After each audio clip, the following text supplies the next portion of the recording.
Ladies and Germans, how you all doing? This is Con Ulrich. I'm Mengru, hello, hello, hello. And folks, our Thursday, helping of SD2 League Season 6 action is coming to you over here on Slutsk. Ryan, who do we have? Well, on the left-hand side, in the blue, we have ourselves PU Ritana playing Trophus S with a balanced income.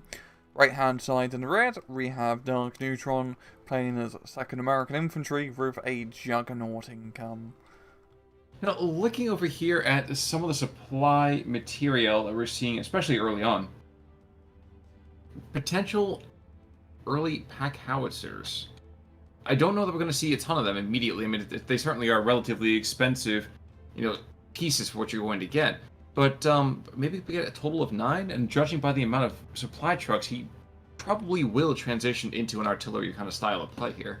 Yeah, 2nd Infantry is pretty good. Yeah, he's actually pretty light, no long toms, just some mortars and mortar half-tracks, yeah. So, pretty interesting choice. But just seeing the initial deployment here, North pretty quiet here, Tana just taking that. Dark Neutron really hitting the beaches or the hill in the center and getting all the way to the opposing side. As Tana didn't send anything up there, that is a bit of a mistake, I feel like. Or down south is where Tana's really going a bit heavier. And I think that to a certain degree, I'm not going to say it's fair, necessarily. You never really want to have your opponent have the central position just because it allows so many other flexibility options, and especially on Slutsk with this massive north-south opportunity. But he has taken the early opportunity to drop a Panther on this southern side of the map. Takes out an early Sherman. Jeez. That is a very expensive early purchase of the Panther. I mean, it's going to be, if he uses it effectively, it should do pretty well. Just keep it at long range, and on that hill you have some pretty nice sight lines. And I think that's the important thing. You want everything to look pretty, you want everybody else to see you. Like, I totally get that, actually. Yeah. And then you can blow them up with your 75mm high-velocity gun. As is the way, I mean, that's how it works. Yeah. And Tana is trying to rectify his mistake of leaving the central position open with his 3-2-3-3s. My question is, with that light vehicle force, what he originally deployed him up north. What was his original intention with him? Was he going to move him across the open field? That would seem a bit silly, as he would just, get exposed. Was he trying to go, to where the engineers were in at Farmstead? And that's what I'm thinking. He would use them as kind of like a screening force. Yes, the 57 mil being brought in here is going to be more than enough to take them out when it comes necessary. But, yikes. But until then, they would have held up the enemy. I mean, it's an investment of just about 100 points. So, actually just over 100 points. So, nothing too crazy. I'm more fascinated by this early M10. So, we've seen a lot of heavier vehicles being purchased already by Dark Neutron. Regrettably, a lot of them have not come to good ends. Well, they have not. I mean, those 2-3-3s have done a pretty admirable job of kicking the Americans a little bit off the hill, at least off the edges. Of course, if he really wants to get back up here and clear the forest, he's gonna need infantry. And he has 2 Panther Grenadiers moving up, but on foot. So it's gonna take him a little bit to actually get here. And it's gonna give this 57mm gun time to get into position. It certainly will. And I guess the important thing here is, will the 57 mil be able to take out all of those lighter vehicles? Not without needlessly exposing himself, I feel like. Because those guys are almost perfectly placed in the lee of that slope. That's a very good position for him to be in. And it's just a little bit backwards, and he would get popped by that anti-tank gun. Tank buster coming to the south. And that might be enough. That's just enough to keep him safe. Yikes, that 88. The Fuck Wolf, not going to get there. Not going to get there in time. He really needs to drop his load before thinking about engaging that P-47. And that's the mark right there, so that way he knows to start bombing. Or rather start striking, let's say, more accurately. Also, another M10 being brought here to the south. Potentially there to kind of pick up on it, or at least defend against that early Panther aggression. But there's a Pac 40 that's there that's going to be able to, I think, certainly keep them on their toes, if nothing else. I mean, yeah, we're 5 minutes into A phase, and it's been a pretty steady trove. Not really anything too crazy back or forth in terms of flags. I feel like Tanner does have the potential advantage in terms of initiative. As if he can clear off his hill, he could potentially get back into that crossroad on the hill, or even down south, just trying to capture one of the flags at least. And you know what? I actually kind of like this early Pack 40 play. M10's going to get engaged by both the Panther and the Pack 40. Pack 40 probably going to go. Yep, he does go and save the Panther command tank as the shooter is down for another few seconds here. But actually, I do like this early Pack 40 play. I feel like if you could secure with some heavier anti-tank, you can shut down this reinforcement arterial, both to the absolute southern side, as well as to that kind of southern central side of the map. Indeed, indeed. And also Roof's 2nd Infantry, they don't have the heaviest of tanks. I mean, they have the Sherman Rhino, but it's not exactly a heavy hitting tank. You're really relying on the 76mm anti-tank guns and the Wolverines to really do the anti-tank, and the Hellcats too, I forgot, to do the anti-tank play, but all of that is pretty lightly armoured. So Panthers and Tigers and Panzer IVs and 233s can kill them. That's true. But you know what? There is one thing that we haven't talked about yet in terms of the second, and that's they still have Gabby. Still have... That's true, I think... The gift of Gab. It's who's gonna win, Gabby or Whitman? Oh, absolutely, Gabby. Come on. Whitman does not win anything. The only thing he wins is a steel box. So, like... He was, to be fair, he was very lucky at last match we saw him. He actually survived, which is an anomaly to say the least. Yeah, but I don't think he really covered himself in glory either. I feel like he just kind of ambled about the field, and no wonder he survived. He didn't engage anything. That's fair, that's fair. He was definitely playing him a bit more defensively. But we're seeing both sides now actually getting more half-tracks onto the field, which are some of my favourite units, so this would be quite fun seeing them just go to town. Yo, the M21 did get spotted rather quickly, and he's pretty exposed here. He is, but not a whole lot of engagement is going to happen immediately, which I understand. It's one of those things that, yes, the stovepipe's going to cause a hassle, but in and of itself, it's not going to destroy him immediately. No. This is mainly for round 9 infantry, really. Mortar. I will turn your attention over here to the central position. Oh.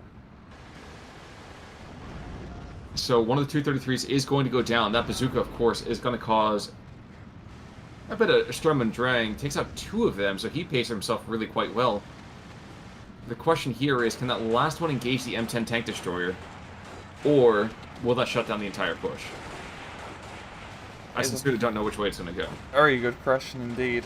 I mean, the Flammen Rifles are getting in, and the Hand Grenadiers as well. I mean, there's not a whole lot of infantry here from Dark Neutron. As you see, he is evacuating the M10, so it should give Tanner a foothold onto the hill.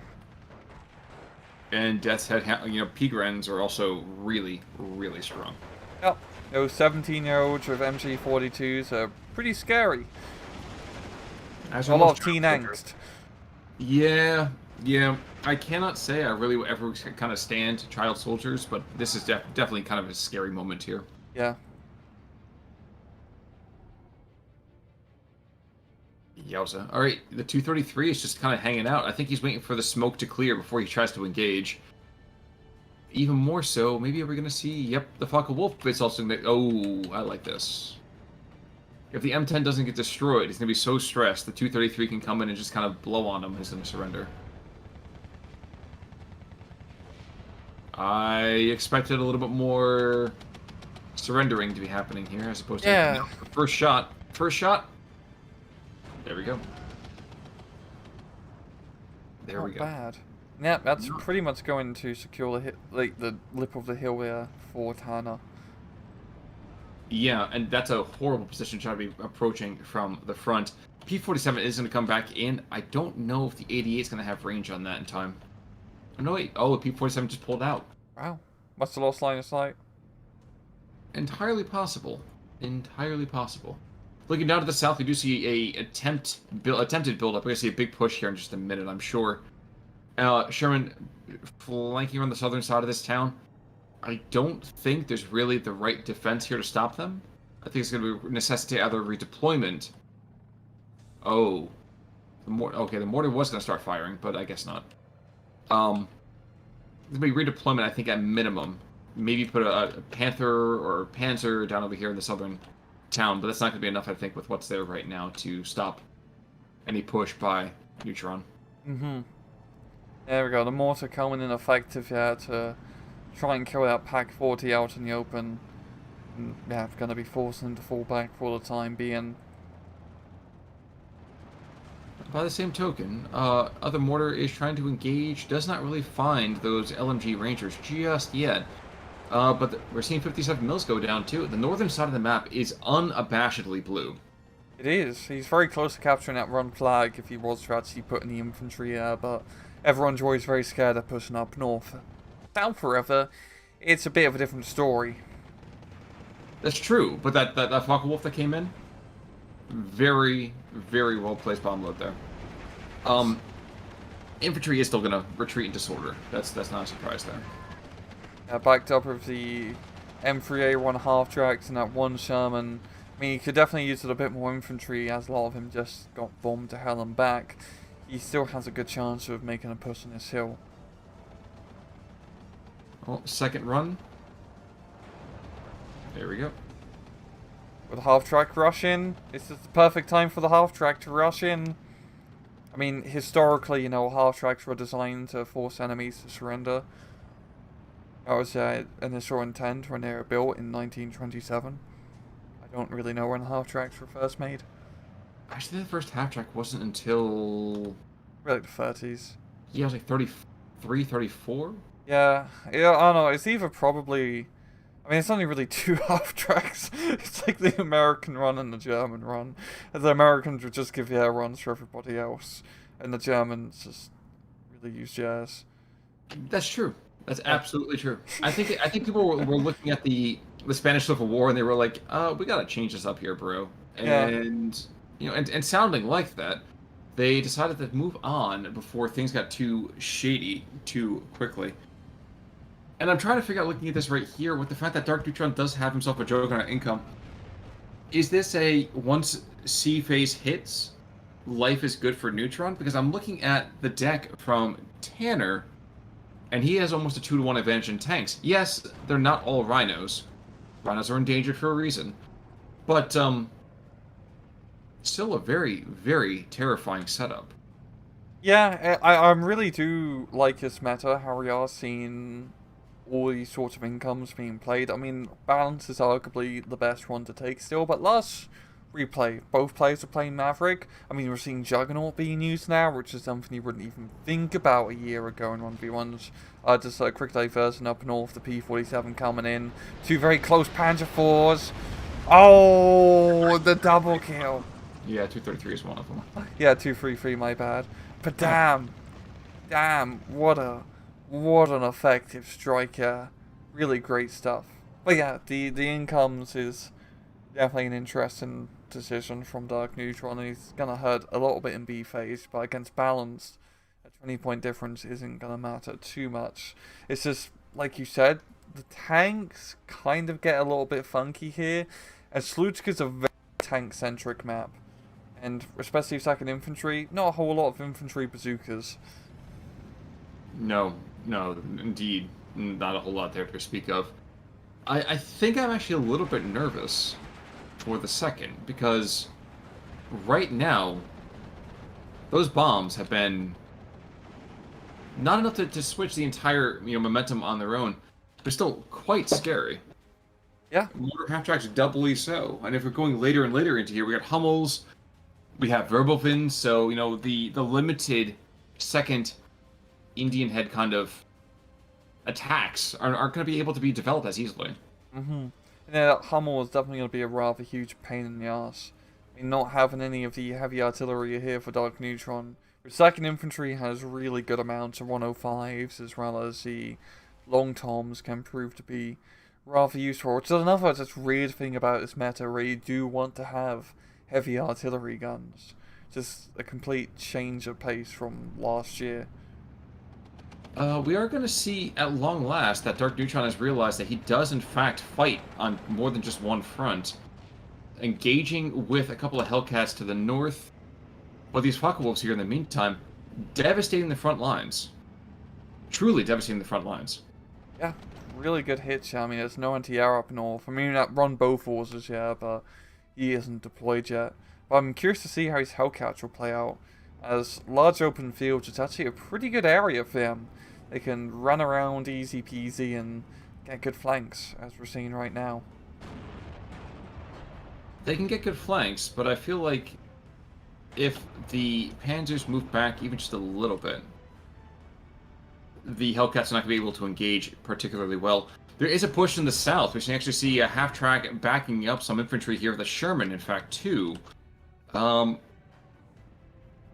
There's that Panther D. I was wondering where the heck that Panther D went. He's down on the southern island. His turret is now unstuck.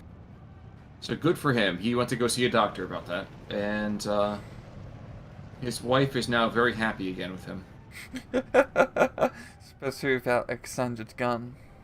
Oh yeah, man. The 88, man. You know what the ladies say. The size does matter and how you use it. You always want to go with a corrupt firearm when you're going out with a lady. I'll keep that in mind next time I go on a date, Khan. In this society, you're not going on a date in a while, man. Yeah. Funny thing is to kind of think about here too. There is a 105 to the north, and this is the shell that takes 4 years to get there. But when it arrives with quite a bang. Yeah. Slow and steady wins the race, and the race of explosives, that is. It certainly does seem to be the case. P4, excuse me, trying to get those Hellcats. But 2-1, I never really thought to say it, that fictitious cats would take out a panther. But I guess that's kind of like a pirate and ninja thing, you know? Yep. But yeah, I mean, this is very interesting. After 17 minutes into this match, Khan, and it's still trove. It's barely moved at all. And I think those are the maps that you kind of want to go, and you're not really sure which way that can run sometimes. Sometimes we can see players where it's 20 minutes in, and you're thinking to yourself, like, okay, no one's touched anything whatsoever. I think here's been a little bit more of, there's been some small feints here or there, but I think both guys have been able to mass the resources necessary to break up the attacks up from their opponent. Yeah, like, we have seen some rather decent concentrated attacks, but nothing that has made too much headway. It's really just that initial hill push, from Dark Neutron to Drag Drow, but he didn't really manage to exploit it too much. Like, if he managed to get down the hill into his 2 flags by that little village that spans across the road, I would have paid off dividends for him, but he was just a hill too far. I thought you were going to make more of like a stock joke coming out of there too, but yeah, I think that's totally fair. I think you plant your way in your garden, and I go to a market. It'll work out differently for us all over. Exactly. We can see there's definitely going to be a concentrated shove up here on the northern side. There's a Rhino on the field, which means already that the P4 is dreadfully outgunned and outmatched. I would argue. I'm gonna watch him taking out the Rhino with 2 shots. But we're seeing an artillery park form. We're seeing an anti-tank park form. It's not going to be pretty. Not whole heap of Focke-Wulfs up north. Oh, good lord! I didn't even see them until just now. Those Hellcats, you see them run, you see them hide. The Focke-Wulf is here to give them a surprise. That was a very, very weird, Dr. Seuss moment there. I know, it was completely ad-lib. I didn't know where the rhymes were coming from. And I thought I was a writer. Man, right there, you should be a lyricist. Thank you. Millions of men, women, and children will fall asleep to the dulcet tones of Rang. P-47 goes down. We have a potential crash kill. Come on, just a little bit north, buddy. God damn it. Focke-Wulf goes down. In the meantime, he's not going to go and hit too much. Well, Whitman is on the field. I missed the yellow. I should have smelled him coming off the elevator, but there's that yellow belly right there. He's coming on in. Watch him shoot this bazooka or like this. He's gonna go down in a second. Here 5 minutes. I'm sure. Yeah, I give him 5 minutes, so 25. I'm surprised at how effective the Focke-Wulfs have been. Yeah, I've been pretty good. I mean, he's been bringing out rather constantly, as we've been seeing. And as you saw against those Hellcats, you get one good bombing run on them, and down they go. So it does seem to be the case. There is a decent, AAA net being formed here. A lot of Bofors abreast, kind of in the northern side. Wait, Whitman is engaging the Hellcats. No one's been able to get a kill just yet, so, Whitman is certainly on the field. Down to the south, I'm surprised that neither guy can technically see the opposing troops right by that almost southernmost blue flag in that by the bridge. Oh, yeah? Oh, yeah, just neither one can see just barely, but, hey, I suppose that happened. Until they run out in the open and get shot at by a machine gun fire. That's a good way to be seen. I'm having a Monty Python moment here, just trying to think about how not to be seen. You need to hide behind the middle bush, Khan. Oh, yeah. Oh, yeah. Oh. Yeah. And now the rifles have been seen. Yikes, they're definitely seen. Now they're gonna be hidden 6 feet under. But you know what? Most people don't look there. Once you hide 6 feet under, most people don't check. That's true, it's kind of a pain in the ass to dig through 6 feet of dirt. I have to do that quite a bit. Folks, the silence that you're hearing is shockingly enough loud enough to cover the sound of my jaw coming onto the floor right there. What I was about to say is that most people just, once you die, most people just trust that you're dead. I mean, that's how we know that Tupac Shakur is still alive. And that Walt Disney is in fact not frozen. He's somewhere too, man. He's all over. Now, research and infantry coming here to the northern side. This is still in Phase C, though. This is theoretically when Dark Neutron should be at its strongest. Yeah, it's true, but he doesn't. It comes down to the tank problem. He doesn't have a whole lot of heavy tanks and a whole lot of great super long range AT. I mean, yeah, those Hellcats are pretty nice. They have the APCR cells, which is pretty rare for an American tank. But with a C-phase card of Tigers with 8 Tigers in it, as well as all the B-phase Panthers still, he's not doing too bad in that regard. And this entire northern push, even though it's been great from Dark Neutron, it's really fun to see someone actually make a conceited push up north. Once that forest gets cleared out from the Panzer Grenadiers, it's going to be German tank central. Now, I honestly, truly enjoy what you were trying to say right there, but I do have to note, calling a conceited push means it's a rather arrogant push. Ah, yeah. Fair point. And forgive me, this, I've been teaching at boot camp the last couple of weeks here, so it's on the top of my mind, but it's true. It's true. We are seeing the Hellcats coming down the hillside here, and maybe this is a little bit arrogant. We are seeing them kind of come forwards. These guys still only have paper-thin armor. Yes, you can you can pick on all those half-tracks that you want to, but when you have this death blossom of Whitman, a true tank in that Panther, and then 2 P4s running point, that's not going to go well. Yeah, and it really wrote. And the Luftwaffe is coming back again.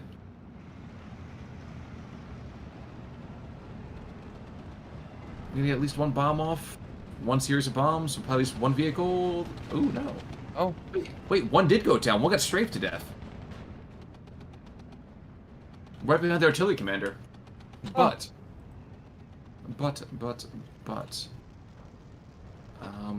P4s, but like they engage. Oh, they're engaged that poor artillery commander. Yikes. But pushes, concerted or conceded, that Hellcat position up there is wide open, and I think we can see right now that you can't hold that position as it is. You need to have stuck a couple other anti-tank positions up there or something, whether it's 76 or otherwise. Yeah, I mean, I do like what he's doing, where he's skirmishing back and forth, he shoots a little bit, runs to the safety of the top of the hill, and then comes back to bully the neighbour's kids with his 76mm gun. But now the neighbours are, packing something heavy, but they're really close together, and that's a bombing run coming in. But nope, German anti-air is pretty strong today. I do want to make a quick call out to the south. We are seeing that the Germans are getting kicked out of that town. While we were watching to the north as Hellcat Rage just became Hell. there is a bit of a push coming in. The Tiger is still there on the back, so don't expect this to erupt into some major breakout. Um, but there at least is some kind of success going on here. Yikes, and the Sherman goes down to a bomb. Yeah, and with the tank down, then that's going to give the Tiger free reign. Once again, don't have to worry too much about bazookas against 2nd Infantry, so it's not that dangerous to bring it into a town. And we're starting to see you have 2 Panzer IVs coming into the southern central position. The hit leaf has the tank factories, you know, working overtime. Well, that's what you kind of have to do. I mean, we're seeing a reinforcement kind of platoon / company over here. I actually want to check what the Hummel's aiming. The Hummels are aiming at exactly the appropriate spot. They are suppressing the bejesus out of this Bofors. Oh, that's a really good spot. Yeah, so bunched up together, it's bound to get a kill. Now, the unlucky thing, I think, for the approaching German infantry is that they're going to be delivering and dropping off right in the middle of a 203. And, ooh, there's a ton of off-map going on here. There's 2 203s. So there's 406 millimeters of fire that can potentially be coming on down here. But to the north, in the meantime, the northern hillside is gone. Just completely gone. Yeah, and the Hellcats are continuing to skirmish. Doing pretty decent. Managing to catch off any stragglers at long range, but there's only so much he can skirmish anymore as he's getting close to his own spawn point.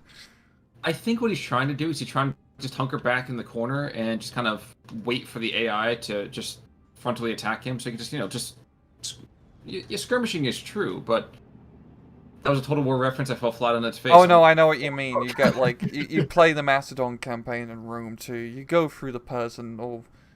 Oh no, it's not even. I guess you still have Macedon in Rome 2. You know, you just bloody camp the corner with your Sarissa pikes, and it's like, oh, I have 22-foot long pikes, and you can't flank me because I'm in the corner.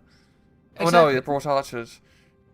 Even then, the archers run out of ammo. I think that's exactly how Alexander won his empire. He was like, bro, like this is, it's not camping. It's a legitimate strategy. Like, that's how that goes, man. Like, you don't try to, yeah. Yeah, the Persians try to go around the flank, but you can't go over the map border. It's ungentlemanly. Exactly. Yeah. Exactly. I will say I was listening to a podcast up of the Hurricane Forest campaign, one of those campaigns that I didn't know a whole lot about before I listened to it, and I am just aghast at the World War I level of moments of dicking around that we did in that thing. Yeah. You know, any single time I bring that up, you know, I bring that up and you're like, yeah, heard that too. Yeah, I know that one too. Man, folks, we don't need Rooster, we got Rang. Rooster right now is furiously typing a comment and full anger, and Brewster, we love you. Just, you know. Exactly. But a Canadian or a Cockle, I don't know which one would win that one. I mean a rooster. You were saying, sir.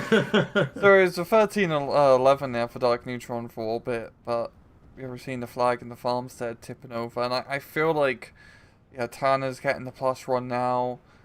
I feel like Tanner's definitely starting to get the momentum. Of course, he doesn't have the income, but on a map like this, for the tanks, it doesn't matter. And we're at the 28-minute mark, and Rittman's still alive, Khan. He's exceeding expectations. I think part of it, though, too, is that, again, he's not on the front lines, the coward. It's not in the Panther dual fight.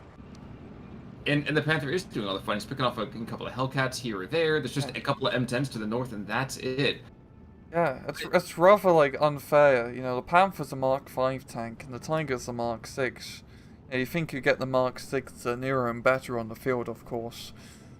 Well, maybe it's like golf, you know, that the lower the mark, the better the tank. Yes. And that was such a good joke, yeah, Dark Neutron surrendered. But then look at the KD, and that's why. Holy that's a double, almost a double, but mostly. That's a bingo, as Colonel Rondo would like to say. And it's not that because his troops are really doing that bad. If you look at a lot of them, they're very, very successful in taking, at least trading relatively equal. The problem is that there's an awful lot of other guys who just go down. Bernard over here, he's got an M10 and an M8. This Focke-Wulf over here, he's got 3 kills. There's other Focke-Wulf 1, 2, 3, 4, 5 kills, including that P-47 that could have been absolutely brutal. Pack 40, 3 or 4 kills. Another Focke-Wulf down here, 1, 2, 3, 4, 5. Like, the air support here was spectacular. And this Frankfurter, this is the dude who was near the... No, this guy in the northern side. He paid for himself and then some. Yeah. I mean, nice thing is, when all the enemy anti-tank is open top tank destroyers, those Focke-Wulfs come in pretty handy, especially with the Hellcats, with just how flimsy they are. They're very easy to kill once you breathe on them. Yeah. Oh, absolutely. Absolutely. It's just, it's very, very interesting just to see the second...